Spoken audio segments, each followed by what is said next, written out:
ప్రజాయుద్ధ నౌక గద్దర్పై కేంద్ర మంత్రి బండి సంజయ్ చేసిన వ్యాఖ్యలను తక్షణమే వెనక్కి తీసుకోవాలని కాంగ్రెస్ పార్టీ గద్వాల నియోజకవర్గ ఇన్ఛార్జ్ సరితా తిరుపతయ్య హెచ్చరించారు. బీజేపీ భావజాలం ఆ పార్టీ నేతలకు అవార్డు ఇవ్వాలని రూల్ ఏమైనా ఉందా అని ప్రశ్నించారు. గద్దర్పై కేంద్ర మంత్రి బండి సంజయ్ వ్యాఖ్యలను తెలంగాణ సమాజం క్షమించదని చెప్పారు. తెలంగాణ బీజేపీకి కొత్త అధ్యక్షుడిగా ఈటెల రాబోతున్నాడని, ఆ ఫ్రస్ట్రేషన్లో మాట్లాడుతున్నారని విమర్శించారు. పద్మ అవార్డు గద్దర్కి అలంకారం కాదని, పద్మ అవార్డుకే గద్దర్ అలంకారమని ఘాటుగా ఆయన వ్యాఖ్యానించారు.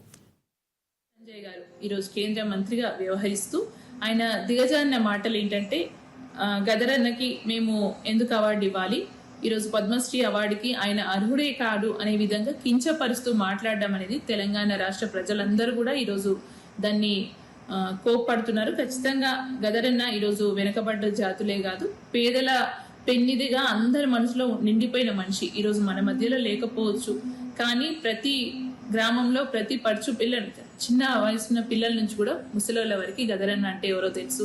ఆయన కవిత్వం కావచ్చు, ఆయన పేదల కోసం పాడిన పాటలు కావచ్చు, ఎన్నో విషయాలు ఉన్నాయి. కానీ ఆయన్ని కించపరుస్తూ మాట్లాడడం అనేది మేము అందరు కూడా ఖండిస్తున్నాము. డెఫినెట్గా బండి సంజయ్ గారు ఇప్పుడు రాబోయే కాలంలో ఈటెల రాజేంద్ర గారిని రాష్ట్ర అధ్యక్షుడిగా నియమించబోతున్నారనే ఒకే ఒక ఫ్రస్ట్రేషన్లో ఈరోజు ఈ మాటలు మాట్లాడుతున్నారు. ఇది తెలంగాణ రాష్ట్ర ప్రజలందరూ కూడా గమనిస్తున్నారు.